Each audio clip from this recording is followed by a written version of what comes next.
ಡಿ.ಕೆ. ಶಿವಕುಮಾರ್ ಅವರು ಈಗ ಬೆಂಗಳೂರು ಉಸ್ತುವಾರಿ ಇರೋದ್ರಿಂದ ಈ ಮೂರು ಕ್ಷೇತ್ರಗಳ ಸಮಸ್ಯೆಯನ್ನು ಬಗೆಹರಿಸಲಿಕ್ಕೆ ಸಂಕಲ್ಪವನ್ನು ಮಾಡಿದ್ದೇನೆ, ಮಂಜೂರಾತಿಯನ್ನು ಮಾಡಿಸಿದ್ದೇನೆ. ಸೊ ಆದಷ್ಟು ಕೂಡ ಪ್ರತಿನಿತ್ಯ ನೀರು ಕೊಡಲಿಕ್ಕೆ ಏನೇನು ಬೇಕೋ ಅದನ್ನು ಅನುಷ್ಠಾನ ಮಾಡಬೇಕು. ಅದಕ್ಕೆ ಕೆಲಸ ಪ್ರಾರಂಭ ಮಾಡಬೇಕು. ಚುನಾವಣೆ ಆದಮೇಲೆ ಅದನ್ನು ಒಂದು ಹಂತಕ್ಕೆ ತೆಗೆದುಕೊಂಡು ಹೋಗುವಂಥ ಕೆಲಸ ಮಾಡ್ತೀನಿ. ಸೊ ಬೆಂಗಳೂರಿನಲ್ಲಿ ನನ್ನ ಕ್ಷೇತ್ರದಲ್ಲಿ ಬಹಳಷ್ಟು ಟ್ರಾಫಿಕ್ ಸಮಸ್ಯೆಗಳಿದೆ, ಬೇರೆ ಬೇರೆ ರೀತಿಯ ಸಮಸ್ಯೆಗಳಿದೆ. ಇವೆಲ್ಲವನ್ನು ಕೂಡ ಯುವಕರಿಗೆ ಕ್ರೀಡಾಂಗಣಗಳಿಲ್ಲ, ಆಟ ಆಡಲಿಕ್ಕೆ ಅವಕಾಶಗಳಿಲ್ಲ. ಸೊ ಒಂದಷ್ಟು BDA, BBMP ಜಾಗಗಳಲ್ಲಿ ಒಂದಷ್ಟು ಆಟದ ಮೈದಾನಗಳನ್ನು ನಿರ್ಮಾಣ ಮಾಡಿ ಯುವಕರಿಗೆ ಪ್ರೋತ್ಸಾಹ ಮಾಡಬೇಕು.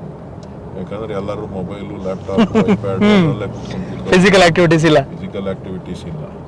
ಸೊ ಮಕ್ಕಳನ್ನ ಮೈದಾನಕ್ಕೆ ಕರ್ಕೊಂಡು